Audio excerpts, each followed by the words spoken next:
नमस्कार दोस्तों, आज की इस वीडियो के अंदर हम एल्डोल संघनन पढ़ने वाले हैं और इस वीडियो को आप अंत तक जरूर देखें ताकि हमें एल्डोल संघनन है वो अच्छी तरीके से समझ में आए।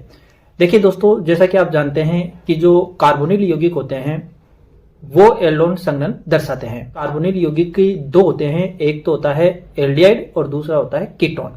एल्डोल यानी कि एल्ड प्लस ओल, इससे मिलकर ये बना है, यानी कि इसमें एक तो एल्डिहाइड समूह होगा और दूसरा है वो जो एल्कोहल है या एल्कोहलिक समूह है वो होगा। तो देखिए, जो एल्डिहाइड है उसमें जो समूह होता है वो CHO होता है और जो कीटोन होता है उसका जो समूह होता है वो CO होता है। अब इसमें क्या होता है कि एल्डोल संघनन वो कार्बोनिल यौगिक दर्शाएंगे जिसके एल्फा कार्बन के ऊपर कम से कम एक हाइड्रोजन उपस्थित हो। जैसा कि एक ये उदाहरण है और इस उदाहरण में देखिए ये एल्फा कार्बन है और इस पर एक हाइड्रोजन है। यदि जिस कार्बोनिल यौगिक के अंदर एल्फा कार्बन पर हाइड्रोजन नहीं होगा वो एल्डोल संघनन नहीं दर्शाएगा।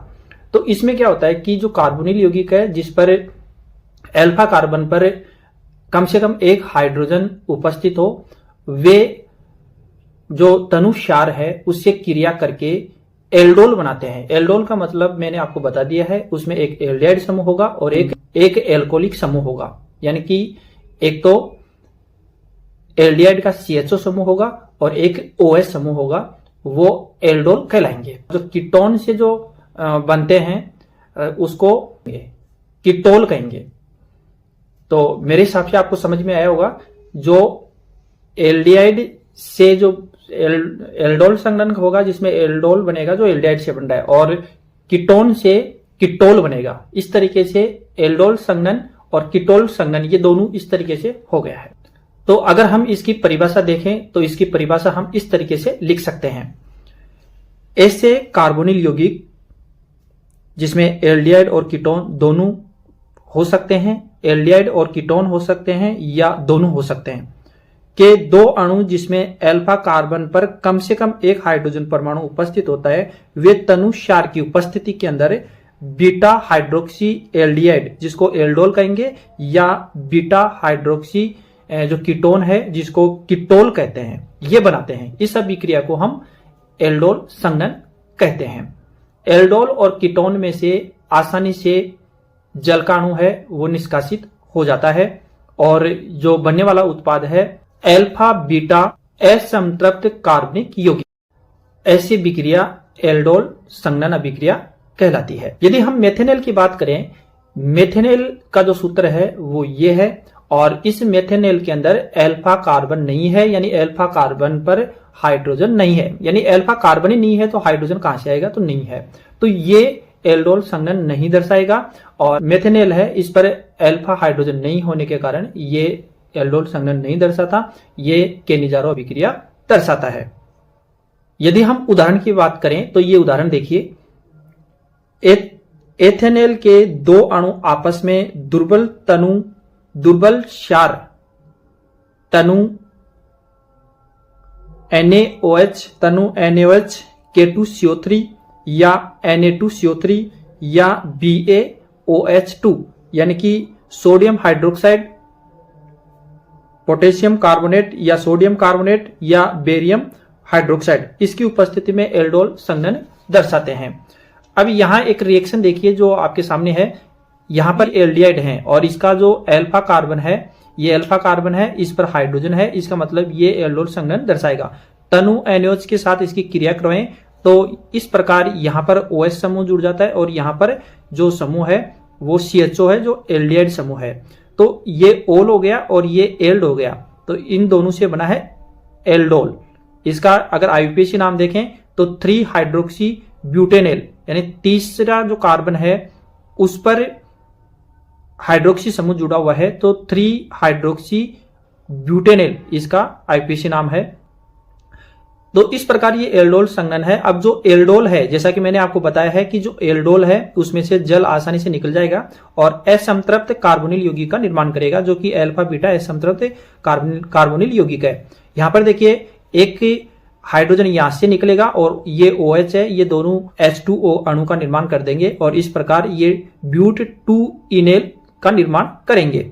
इसी प्रकार अन्य उदाहरण हम ये ले सकते हैं। यहां पर भी देखो एसीटोन के 2 अणु हैं, ये बेरियम हाइड्रोक्साइड की उपस्थिति में क्रिया हो रही है तो एल्डोल बन रहा है और इस एल्डोल में से एक जल का अणु निकलेगा जिससे 4 मेथिल पेंट 3 इन 2 ऑन ये प्राप्त होगा।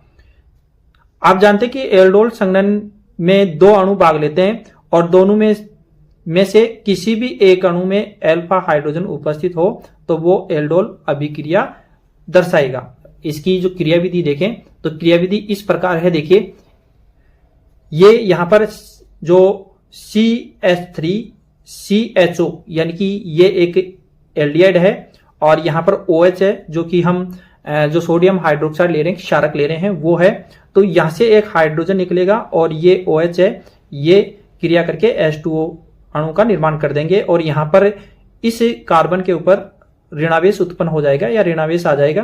तो ये इस प्रकार ये प्राप्त हुआ और इसमें अनुनादी संरचना ये प्रदर्शित करेगा। तो यहाँ का जो इलेक्ट्रॉन है इस कार्बन के ऊपर जो माइनस है, ये इलेक्ट्रॉन यहाँ जाएंगे और यहाँ डबल बंध बनाएगा और यहाँ के जो इलेक्ट्रॉन है वो इलेक्ट्रॉन ऑक्सीजन पर आ जाएगा तो ऑक्सीजन पर ऋणावेश उत्पन्न हो जाएगा। इसको इनोलेट आयन बोलते हैं, यानी कि अनुनादी संरचना के द्वारा इनोलेट आयन का निर्माण होगा। और ये जो आपके पास जो आयन था ये दूसरा जो एल्डिहाइड है उसके अणु से क्रिया करेगा।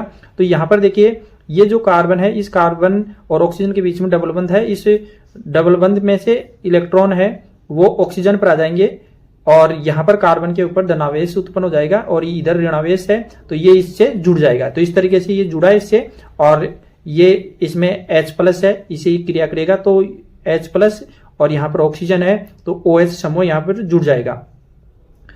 अब इसमें से यहाँ से एक OH है और यहाँ से एक हाइड्रोजन निकलेगा और इस प्रकार ये अल्फा बीटा एक प्रकार का कार्बोनिल यानी अल्फा बीटा असंतृप्त कार्बोनिल यौगिक का निर्माण करेगा। अब देखिए एल्डोल अभिक्रिया में भाग लेने वाले अणु के आधार पर हम एल्डोल को 2 भागों में विभाजित कर सकते हैं। एक तो है सम एल्डोल संघनन जिसको सरल एल्डोल कहते हैं और दूसरा होता है क्रॉस एल्डोल या मिस एल्डोल।